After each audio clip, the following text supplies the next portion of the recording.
going on, everybody? Welcome to another episode, and Hollywood Already Did It presents Buddies for Life, a buddy cop look back along with Falcon and the Winter Soldier, where every week we talk about the current episode of Falcon and the Winter Soldier on Disney Plus and pair it with a buddy cop movie that is similar thematically to explore how this genre has evolved, changed, and how we've seemingly been talking about the same things forever. It is amazing how many times I watch these movies and I'm like, we're having these same conversations about the police right now. It's almost like these are systemic problems that have existed for decades and we've just done nothing about it or have tried to and have been stopped by the man. Uh, as always, I am your host, Blake Schultz. With me today is Jamie Jarek Hello. and Terrence Tatum. Hello, everyone. And this week is episode 3 of Falcon and Winter Soldier, and we were off to the races. We've got Sharon Carter showing up. We've got Baron Zemo showing up. We've got spoilers. If you haven't watched it, go do it now and come back.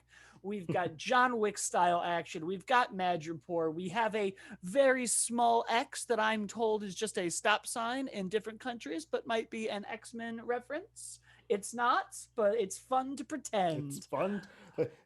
We grasp at straws so much in WandaVision. They're like, we got to find something to pull on here. I'm glad that it's just become like a meta joke, though. I'm glad that we're not every week being like, well, hold on. Baron Zemo's mask is purple, and you know who else is purple? The smoke when Nightcrawler disappears. How did he get out of that prison so easily? This movie episode, which is how I feel like we should describe these. That's how these are. Yeah. This was an amazing one. Let's get right into it. Jamie, what did you think?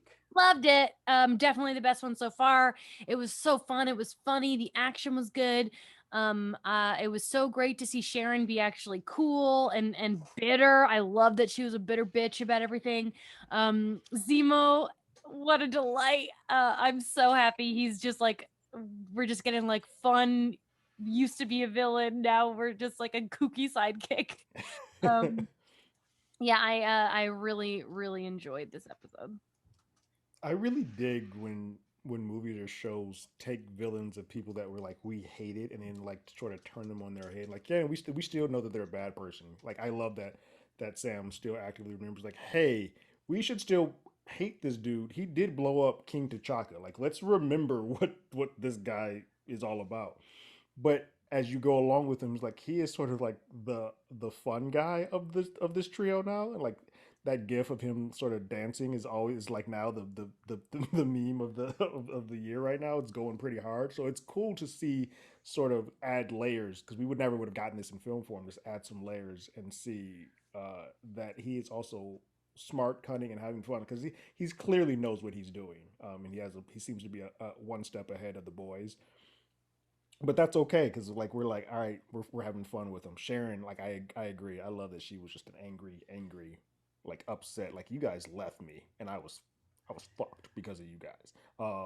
But also, she's a badass. She was whooping ass. I was like, Jesus, this woman is John Wick. Like, she can give her a book, and she is killing everyone.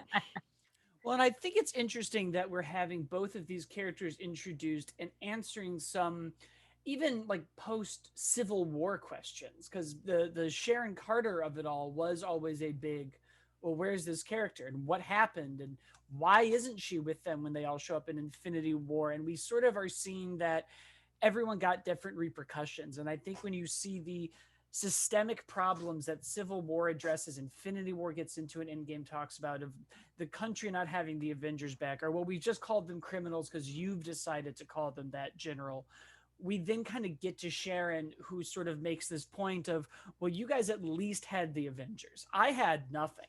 I was screwed when you guys left. So I had to just come to Zemo's homeland, seemingly, where he knows all the tricks. Everybody. This is Yeah. like, I like seeing him so relaxed because he seemingly like is home.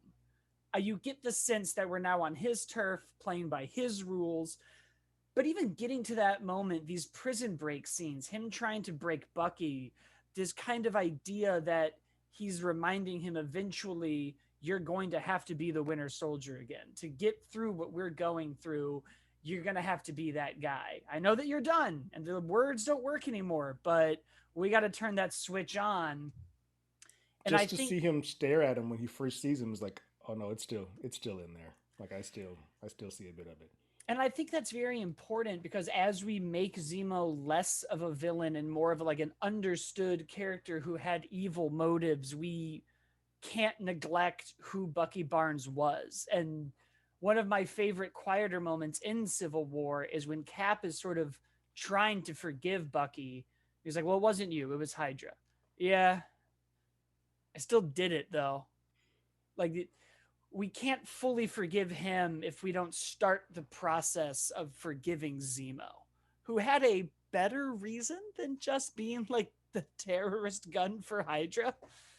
Like, we even like small moments of him being like, well, you never went to this memorial, of course you did it, you don't really care about any of this. You start to see his worldview in a way that we haven't really done with anybody besides maybe Thanos in these movies. Yeah, I like this too because he immediately says like I to Bucky like I feel bad. I'm sorry that I got you locked like you were locked away for as long as you were because I understand it, but it wasn't anything personal to you. I had an agenda that I needed to get through, and you unfortunately were just the casualty of that. But I would not have wished this on you, which was I was like, oh, that's a fascinating sort of play, and just tells you that he at his heart isn't evil. He's one of those ones like I got my agenda. This is what I want to do.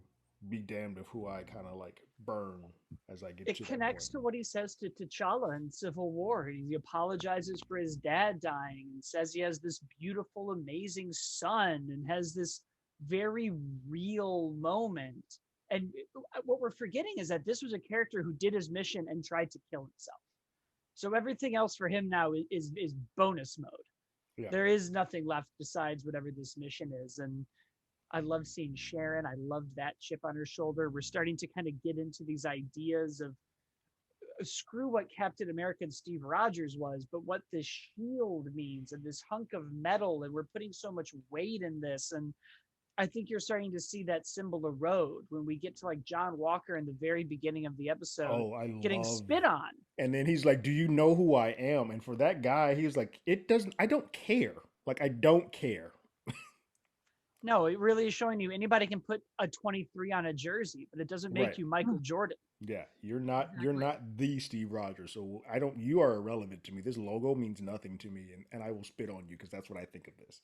Uh, it's that was cool to see and see his reaction and see how angry and viscerally angry that he got that he wasn't getting the respect by putting on that uniform, that they don't respect him for having that uniform on, and he now feels this is why I think he's going like a rabid dog on a bone. Is like, hey, Sam and Bucky let Zemo out, we got to go get them because they are effing up my whole thing.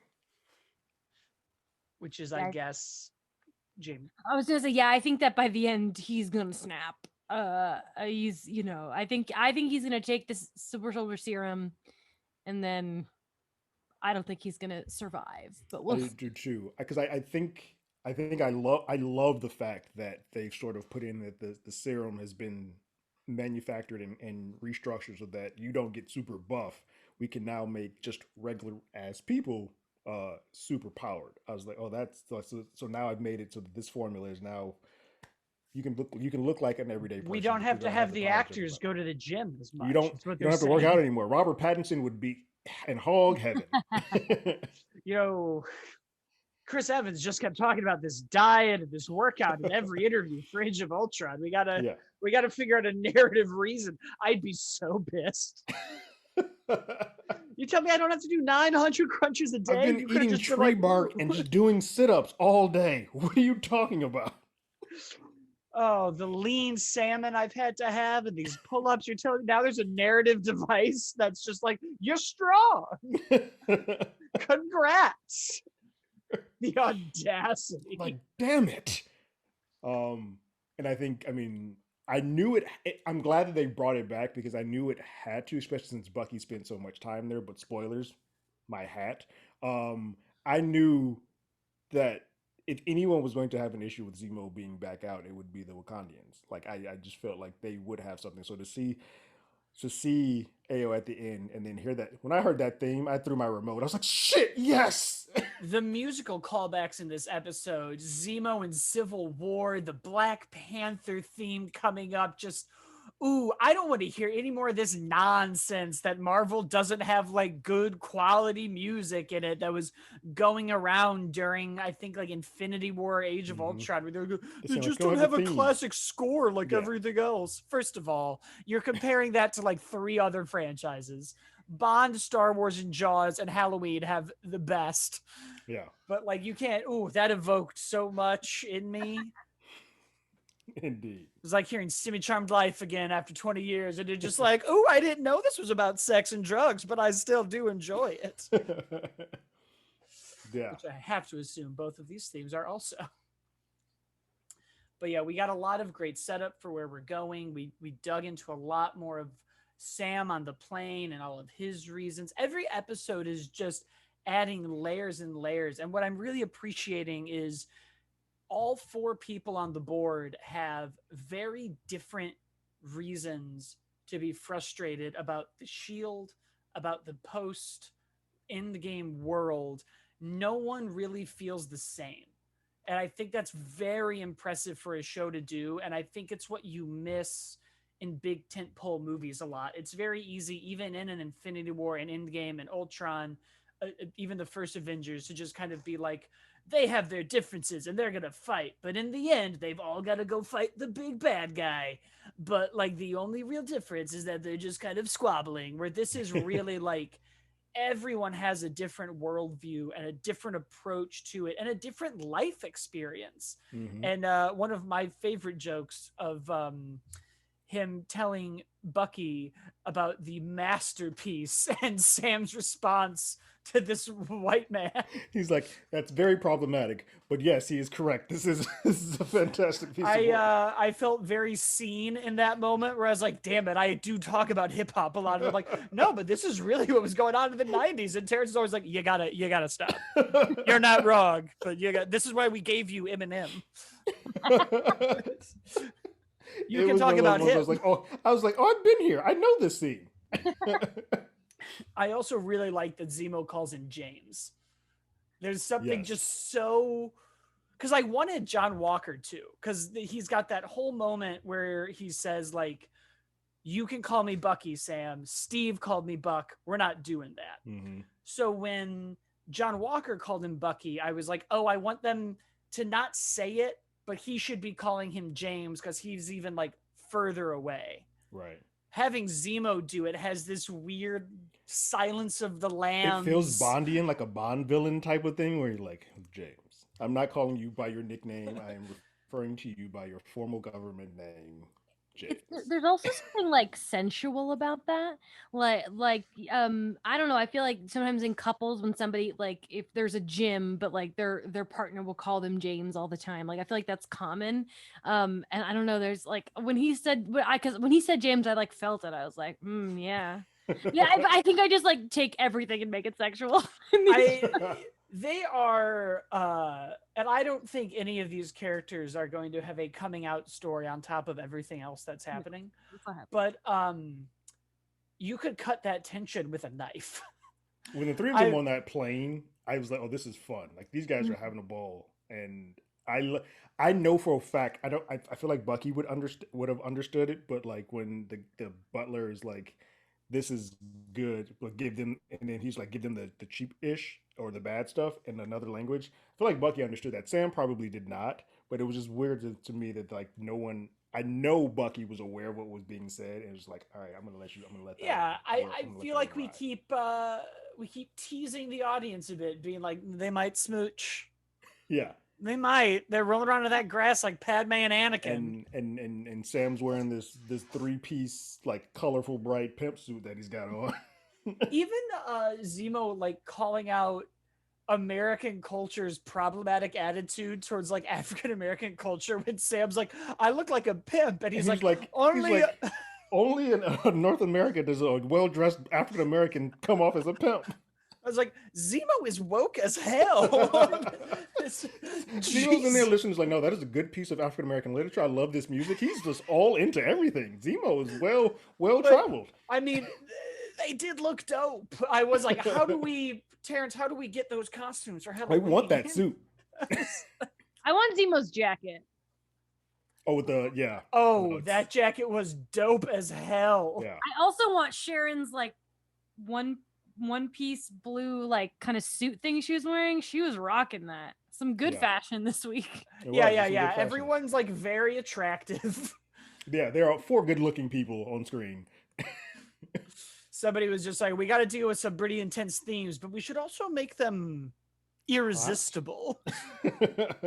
How do we really get to point these important messages? We don't know which one wants to sleep with whom. Let's just have it whatever. Speaking of not knowing who wants to sleep with whom, this week we are pairing this up with Lethal Weapon, a movie where you know exactly who wants to sleep with who, because Shane Black as a writer makes it very clear. Yeah. I also just finished Lethal Weapon 2, which Shane Black isn't a part of, but he sleeps with that girl for like half the movie. They're just in that trailer near the ocean, just going to town. Just bed buddy, yeah. I was like, at one point, it's like, check my watch. And I was like, it was like sunset when this started. They've just been, damn. It's funny. That's 2 is the one that I remember the least of the 4. And I don't know why that is. That one I remember pretty well because of the apartheid stuff. And because Joe Pesci. But Lethal Weapon is our buddy cop movie this year. 1987 was the first one. Shane Black's first movie, which is preposterous. The man was 22. He almost threw out this script. The script was in the garbage somewhere. Changed his mind, lucked out. The movie... I always love a good story at Hollywood that's like, and they overcame such things. This is just like, there was a period of time where you could send a script to somebody, and if they liked it, they bought it. Yeah. It's just sitting around. Like, this is one of those scripts that was getting passed around on coffee tables, and somebody was like, let me read this. Read it, and was like, I'd like to buy this. Well, what? I think one of my favorite bits of trivia for this movie and this year is that Leonard Nimoy was the sought after to direct. He turned it down and then beat Lethal Weapon at the box office with his movie. Yeah. He turned it down because he didn't think he could do action sequences, which is just nuts. I think he was doing 3 Men and a Baby. Yeah, I was like, I was going to say, was it 3 Men and a Baby? Because that's hilarious. I mean, 3 Men and a Baby is a classic, but Team Lethal Weapon. For sure. Yeah. I mean, I think there's one of those movies that we talk about more often now. No disrespect to Mr. Nimoy. But yeah, it's Lethal Weapon. Although isn't 3 Men and a Baby coming back? They're doing something for like Disney Plus. Everything's coming back. Didn't you see the Space Jam trailer, Jamie? We're cramming more IPs in that movie than you could imagine. Ridiculous. They're showing up.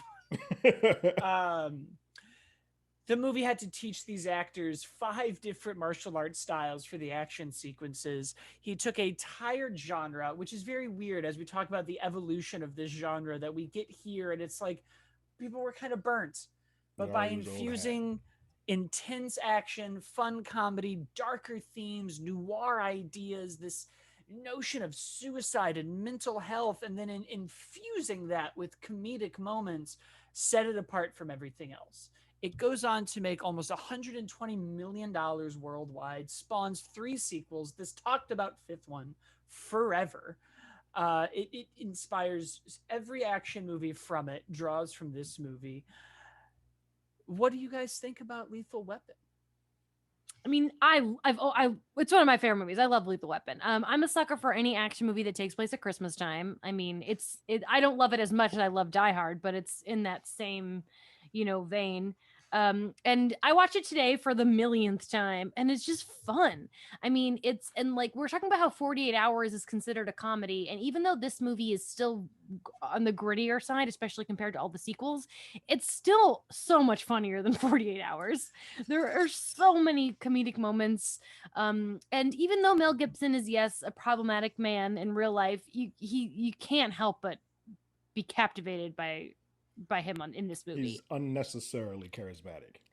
It's like everything he does in this movie is so engaging. And then on the other side of that, I love um the family. I It's such a great, and I love that the family sticks around for all four movies. They're such an endearing, believable, sweet Same family. actors, yeah, Yeah, yeah, and they all come back, and like you care about this family, and it just, if everything about them feels real, and the way that they embrace Riggs, it's all just a really sweet yeah. fun time. Plus a lot of good action. It is a lot of good action. Yeah, I love this movie. It's one of my favorite. I mean, I have a love hate with Shane. I hate him as a his person. He's got some problems, but a lot of his catalog I love. Most of his films take place around Christmas, but like, and I adore that too. Long Kiss, Good Night, and Iron Man 3, and all of that. I think this movie was. I love the family aspect too, especially having a black family. I was like, oh, this is pretty dope, and the fact they sort of do take him in over the course of the series, he sort of becomes like their stray, and then they're like he becomes part of the family. And I love that. What I really liked about this movie, and it still holds true even today, is how much they get into how Riggs just did not want to be here, and I think that's a fascinating thing to look at from top to bottom. Like this guy just lost his wife, and he is as a police officer, the only thing that's getting him up is to go do cop work, but he's doing it and it seems like putting his toe habitually over the line of like, I may die today and I don't care. Like I'm going to go in there, this sniper, I'm going to throw caution to the wind. I'm going to go up here for this, talk to this roof guy, handcuff myself to him, and whatever happens, happens. It's fascinating having somebody who has sort of loose, and I love that Murtaugh is like not completely sure if he's crazy or if he's putting on this affectation to sort of get a pension or if like what's going on with him, and to sort of in the process of this see how much of a sort of like I said, that stray dog who's sort of like, I'm going to always be here, I'm going to protect you. And when he saves Murtaugh's like, okay, he's nuts, but there's something to this guy that is endearing, and maybe I need to just watch out for him. Maybe I should also be here with him. And then when he puts his life on the line for his daughter, for Murtaugh's daughter, he's like, well, then all bets are off. Even though if this guy's nuts, I'm gonna have to deal with him for the rest of my life because he's my guy now. I think that it's one of the most clever things to do with a character, to give this concept that he's like crazy and insane. And the reason we, maybe not we as an audience, but everybody in the world of this movie believes that to be the case, is that he wants this pension, this suicide pension, this death pension, this whatever it's going to be that'll get him out of the game. He doesn't want to be there. And we see in an incredible acting scene, no problematic actor has done this well when he puts that gun in his mouth and it's so quickly on, and we immediately understand who this guy is. And the reason that we have so many action stars and characters that do insane things to just kind of like be cool. It's so cool when they do it, or oh, they know they're going to get away with it. And you build up a character that's doing it because he really doesn't care. And that's such a different take on the like action hero that makes it, I think, more believable and more tangible to an audience, that you kind of have this sadness to every scene that he's in. So even when you're like, man, he's such a badass, but it's not that he knows he can do it. It's not some James Bond, Austin Powers, like, I'm always going to be okay, baby. It really is just like, I don't care. And the fact that like you look at the behind the scenes of it, and they just had to drive this trailer around every day on set until he was like, I'm going to do it today. He's like, he had to put so much effort into putting that gun in his mouth that it was like, bring the set with us wherever we go. One day I'm going to be feeling it, and we're going to make magic happen. Yeah. Something that nobody would allow today. There's no chance. No. But young Shane Black and Richard Donner said, let's make magic. Yeah. Just a force. And I think you get into so many other bigger themes with this family and this. You have a character who wants to be there but doesn't mind dying, and a character who doesn't want to be there, and if he dies, loses everything. And that kind of juxtaposition in a buddy cop comedy gives you like the kind of thematic tension that allows it to go beyond either just being like funny or badass. You get the scene in the car where it's like, and I have a daughter and it's my last day and you're out here jumping off roofs. And if anything happens to me and they lose me, it's on you. And it's like when he finally calms down, it's like, I didn't know all of this. Like I'm sorry. Or this scene, Yeah. like right after he jumps off the roof with the suicidal guy and When runs he in. pulls him into the room and just like they put the gun and he gives him the gun. It's like, go shoot yourself. And then he sees like, oh, this dude's not like he's not doing for a pension. He's actually suicidal. And when he realizes that, I was like, oh, that's a you don't see scenes like that anymore. It's clear that this is a movie in the 80s. That scene wouldn't be allowed to be filmed the way that it's done No, and today. I don't even think you really see that kind of character development anymore. Like it's very rare, except for in this show that we're comparing it to, that you get moments like this with these characters, this real tension and real stakes. There's conflict in every single scene, and not only is there conflict, there's comedy, there's action. There's something in every. There's never a moment of this movie that it is not engaging. It is Yeah. nearly flawless. Yeah, I mean, I think I forgot how much I love this scene, but once his daughter is taken, and then they have the two of them sort of having a debrief in that red, and when everything's in like red, and and Rick is like, Murtaugh, I need you to shoot everybody. If you see someone, shoot them to kill. Like I don't want you to hesitate. I don't want any of that. I need you to be on your best game. I need you to murder everybody that's in that room. And I was like, wow, like that. I forgot how powerful that scene is, but like you don't really get the moments, the moment before you go do the shootout. You just go straight to the shootout. Nowadays, you're like, let's take a moment. I want to see where your head is because we need to be both be in this. We need to murder. There needs to be no wiggle room of saying, hey, let's shoot a kneecap. Let's do this. Kill everybody. Your daughter's involved. And I mean, that scene is more memorable than the big brawl at the end, I think, as a Yeah. result of that. Like their big climax moment comes in like second or third in this movie because some of these other scenes have the emotional stakes that I think really only exist in this movie and in Die Hard. Like those Mm-hmm. are only the two that really come in and are like, it's the best. Yeah. And then you get to the fifth one and they're just superheroes or playing in Space Jam. Yeah. They'll be there. Don't you It's worry. it's funny. This is a series that yet did become as it went along more comedic. You put in Joe Pesci, and then you put in eventually Chris Rock. It just becomes like, now we're just doing for the laughs. I think the fourth one gets a little bit more intense because Jet Li is just beating the shit out of them, so it's a little bit more action oriented. But it does become sort of a laugh ride as opposed to I think what Shane was trying to do with this first one, which is more of a grounded. There are jokes in it, like Jamie said, but it's not. We're not going for punchlines. We're going for the jokes come out of usually pain, typically in this first one. But it's still, I think the comedy is a little bit more earned in this one, whereas it's like, oh, we're putting comedy in this for the follow ups. This one's definitely more like this is an elevated. Like I think all three sequels are great, but none of them have the same. None of them are like films the way Lethal Weapon is. Yeah. Yeah, I think the first one has that aura of like a classic. Like, oh, it's just a way we used to make movies. We used to make these characters and build them out and think about these things and who they are. And I you know also that really loved that it's a small thing. It never really happens for subsequent sequels, but that this director stayed on for the entire franchise is rare. and they lost Uh, Shane. yeah, they did. The man wanted to kill him. I want this man dead.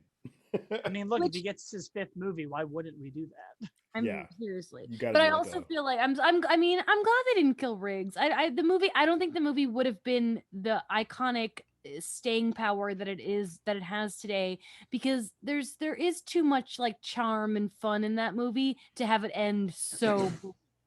dark. Mm. Yeah, Well, yeah. I mean, I love the juxtaposition of the scene we talked about earlier with he says like, I got this hollow point bullet, and then at the end he gives the hollow point bullet. That's subsequent, like, I'm giving this up because I like being around this family is now my family. Take this, I don't need this anymore. It's very That feels Logan. better than him just if he not easy, but killing himself sort of just seems like, oh well. Well, Here I we are. said it a lot where there are more interesting choices to me to do with characters than to kill them. Unless you're really gonna like say something with that death, it's like, all right, that We were having a good. There was a lot to do here. I Yeah. guess now we just won't. I guess. Plus, then how could he come back for Space Jam? They're not going to be in it, and I'll stop making that joke. But Well, I think just I don't know. having Mama characters that are Fratelli was and in now, there from the Goonies, so who knows? yeah, I just think having characters that are so drastically different from each other, it's more fun and more meat on the bones to kind of just let them continue being the oddballs as opposed to well, ending it. and it's very similar thematically, and this is why we're pairing it. Why we're pairing it to Falcon and the Winter Soldier. When you look at these two characters, and it's very different than any of the other buddy cop movies we've talked about. They are the inverse of the same theme. This sort of idea of what keeps you going and when should you leave. And you, like I said earlier, you have one character who is ready to die but believes in the work, and one character who's ready to be done with the work, so his life is incredibly important. It sort of deals with this kind of concept of life and the importance and value of it, and what do these people have? One of them lives on the beach, but in a trailer, and the other one has a house and a boat and a pension and daughters. And how do you value that? And bringing them together challenges that idea in every scene. There's a thesis to this movie that gets brought up over and over again of like, when is it time to leave? Be that a job or death. And when you look at Falcon and the Winter Soldier, this is kind of saying the same thing. You have Falcon and you have Winter Soldier, you have Sam and you have Bucky, and they're both dealing with this idea and theme of legacy and symbols. And in this movie, especially, I keep doing that. In this episode, especially, you get into the idea of this symbol. And on one hand, you have Sam going, we've put too much stock into it. It ruined Sharon's life. It's ruining my life. It ruined Isaiah's life. It is hurting people. It's damaging them. And you have Bucky going, that symbol means hope. And that symbol is the reason I can look at my life and the mistakes I've made and keep going. So before you just throw it away, like, let's really think about what this Right. means. It's like you toss that away. I'm willing to go get it because I think this means more to people than just a simple symbol. Like there's something else here. And because of that, you keep returning to this thesis, and that's what challenges every episode. It's what sparks the conversations of race in this movie. It's what sparks the conversations of race in our own country, of like ideologies and symbols and what things mean and what it means to different individuals based on their backgrounds. And in this episode especially, you then have like, well, what does the shield mean to Sharon? To her, it's just like, and that's the moment I don't have a relationship with my dad anymore. I made a decision, and then Steve left, and then he literally like went back in time to have sex with my relative, and I got stuck in Madripoor. I'm just So here. like, yeah, and for Zemo, it's the death of his entire family. It's an entire team of superheroes and super soldiers coming and ruining his entire life. So you now have four different people who look at this thing in a different way. On top of that, you have the world post blip going, we need superheroes to re-invoke hope and ideologies in it. But you also have John Walker getting spit on. So you now have so many different ideas of what this symbol means. The same way in Lethal Weapon, you have 100 different things of like, what does life mean? And what is the value of that life? And when you do that, you build more interesting characters in more interesting ways because you keep returning to the core of it. And I think that's why both this show and that movie push forward so much. It's a lot of two. We do a lot. I mean, that's what Riggs' whole thing is basically who do you become after you lose someone that you care about? And I mean, that's essentially what both Bucky and Falcon are. They have to figure out their lives and who they are post losing Steve, but also post, like in this case, also post losing the Shield. Right now, they don't have the thing that sort of tied all of this together. Like they're watching that walk around via the faux cap, and that probably that actually is probably more open wounding. Like when you see the mistake you made or see what you've done and it's just walking around, that's probably harder than actually Steve not being there because you're feeling like you let Steve down, both of them in a different way. Well, yeah, and it would be very interesting to see what Steve Rogers would feel about this entire thing. Because I had a thought when I was watching this of like, I don't think Sam and Steve would have talked about Isaiah the same way that him and Bucky are. I don't know what Steve's point of view would have been on this. I don't think that the Steve Rogers that the MCU built was prepared for intense conversations about race. Ditto. When Yeah. positioned with the idea that maybe sometimes he shouldn't be allowed to cross borders and like do whatever he wants with a superpowered witch girl, he was like, that's dumb. So I don't know if this is a conversation he would want to broach. Yeah. Which is a very interesting thing to think about of everybody else's point of view. But I don't know. Jamie, what do you think? I feel like Terrence and I have gone on for a while. I just spouted for like 5 straight minutes. No, I mean, I agree that I think Steve, it would have been complicated for him. And so, yeah, I agree with everything you said. On that specific subject, I have nothing to add.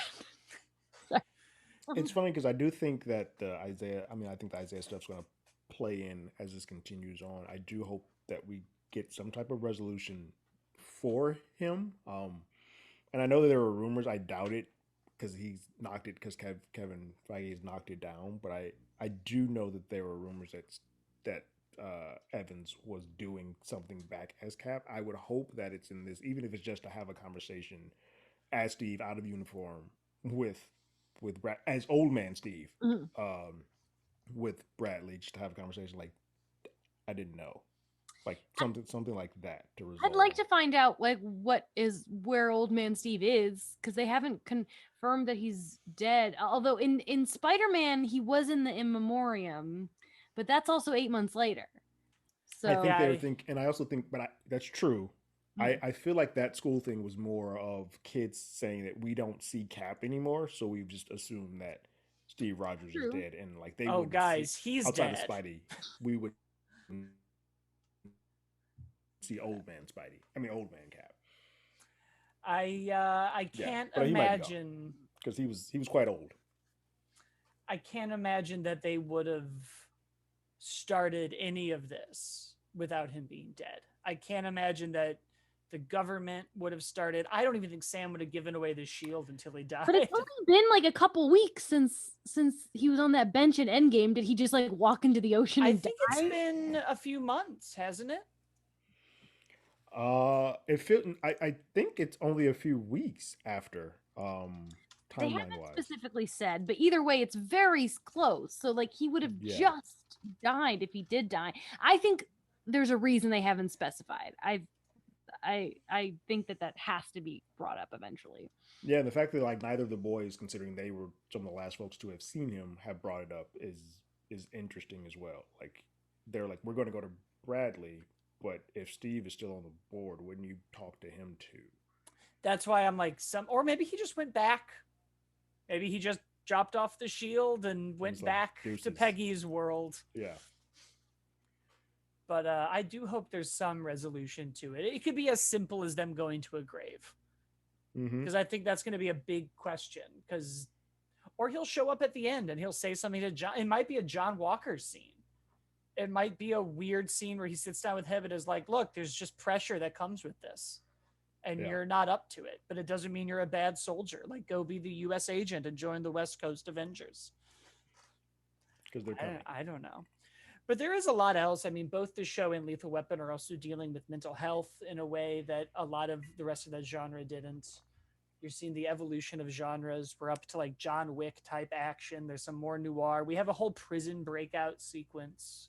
It feels sort of like an Ocean's 11 type of moment, because we're having the story sort of be told via Bucky, and saying like, hypothetically, what if we did this, and then it's happening at the same time, and then they just walk in. I was, that's pretty well done. I love that trope. I watched Bound last night, which is so good, top notch Wachowski. Oh, Tilly. And they do like the same kind of thing where they're talking about how they're going to steal the money in the flash of it. I think that's always such a fun trope. Yeah, I dig it. I dig when shows do that, and then all of a sudden he just walks in. You're like, Oh, Sam's going to be pissed, and I love it. It plays well. It's funny because this is shot. We keep saying film because it's shot essentially. It's like shot like a movie, and that's why I think we keep diving into that word. I think this is one of the few shows that we can sort of it you play fast and loose with that term because that's what it is. But the shooting style of this is phenomenal.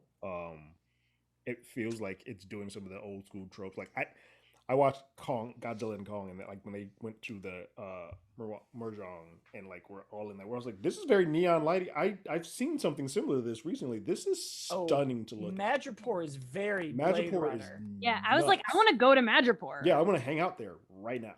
Like, Very. this is like the MCU place that I would thrive in, I think. Yeah, that was very Blade Runner. That was very neo noir. There was a lot of very cool things that we have not really seen in this world yet. And I continue to be surprised that this is a Disney Plus show. I continue to just be like, oh, we just threw that pipe through that person's shoulder. That's exactly when I was like, wait a minute, what network are we on? Because Sharon is murdering people. Like she shot that guy in point blank in the chest. Oh yeah, we've moved so far away from the like, do the heroes kill? Do they kill though? It's like I think I said it on this show where I was like, it's interesting. John Walker's walking around with that gun on his hip. Like, Cap never did that. It's like, yeah. Sharon was like, let me really tell you about needed. Yeah. Yeah. Sharon went up like 7 levels in my book after that 100%. I never cared for her, and now I'm like, okay, girl. And then that paired with her reasoning and why she's bitter, and then her just like kind of driving away. I was like, oh, Sharon's up to no good. We better not just be done with that. Yeah, she's up to no good, and I'm all about it. She better come back and do even if she flips on the dudes. Like, I'm good. She earned it. It's fine. Let's go. If she ended up being the power broker, I would not be mad about it. I think that I also that agree. would be nuts. I didn't even think about that. We got a lot of stuff on the board. I'm still concerned that we're not going to pull all this off in three more episodes. Yeah, 3 episodes. It's so short. Yeah. And that also is why it feels like a movie. Like, because it's just like a long movie. It is. We're getting 45-minute pieces each week. They don't feel as like WandaVision ended and it felt like, all right, this is the end of an episode. We're going to cliffhanger over to the next one. This feels like we're just doing a pause until we come back the following week. Yeah. Where WandaVision needed to be week to week, this could have been a binge without problem. Yeah. Yeah, it's funny because I see a lot of tweets that are like, oh, and this cliffhanger. And I'm like, middle of seasons aren't cliffhangers. That's just the end of an episode. That's just the end of an episode, yeah. Did you all not watch Breaking Bad? That every week was like, oh. That's just television. Yeah, that's just the medium. We're it. You've just been spoiled by Netflix being like, here is an hour's worth of content. People have forgotten how TV works, and it makes me sad. They've been so conditioned to watch everything binge-wise or streaming that they don't really know how television works. My wife's one of them. She's like, I want all of The Boys now. I was like, babe, that's not how TV works. They're trying to create a water cooler buzz. This is the way that this works. I know me personally, I less care about a show if you give it to me all at once. I watch it and then I forget about it. If you give it to me over the course and like let me digest it easily, I will much more care about that show. Well, I think that was proven after WandaVision when so many people in the week in between these two shows were like, but WandaVision's gone. Well, what do we do? And it's like, you wait because that's how we used to do it. Yeah. I think for me, it depends. I think it depends on the show. I don't mind the binge method. I don't mind the week to week. I think it's totally a case by case basis, but it is odd to me that people are struggling to accept the week to week when it was the norm for 50 when that was the only way we had for 50 years. Makes me feel like old, like old, but it makes me like feel a little old. Oh yeah. Guys, I think that's all we have. I had a few other thematic comparisons for Lethal Weapon and Winter Soldier, but I think we covered it well enough. All I want to say real quick is that I think that Riggs and Murtaugh have the best chemistry in any buddy movie we're going to watch, and I think that Sam and Bucky have some of the best chemistry, if not the best chemistry, in the MCU in a very similar way, and that I think is the most important connection between these two movies is chemistry, baby. Oh yeah, I would definitely agree with that. Of the ones that we are planning to watch, this is probably the best. Yeah, they have the best connection, and I think they're both different enough. That's why I think they work, but they're also talented enough to do the heavy lifting of like dramatic stuff as well as the badass action sequences as well. Well, guys, that's our show. Thank you so much for watching and listening. You can, of course, subscribe to the YouTube channel or subscribe to the podcast, whichever way you're going. Pick your poison. You can, of course, leave us a review on that podcast. You can then follow the show at Hollywood ADI on Twitter, and Hollywood already did it on Instagram. I am at as always Blake. Jamie is at Jamie Cinematics, and Terrence is at Terrence Tatum. Terrence and I do another show called You Can't Do That Anymore about movie podcast about movies that you can't do anymore, about movie podcasts that you cannot do anymore. Some Fun. of these people have gotten out of hand with their tangents. But stop them. Jamie, of course, is at comicbook.com. You can read all of her articles there and her quizzes at BuzzFeed. And I, of course, do How Do You Figure, another toy collecting podcast. And that's our show. We will see everybody next week.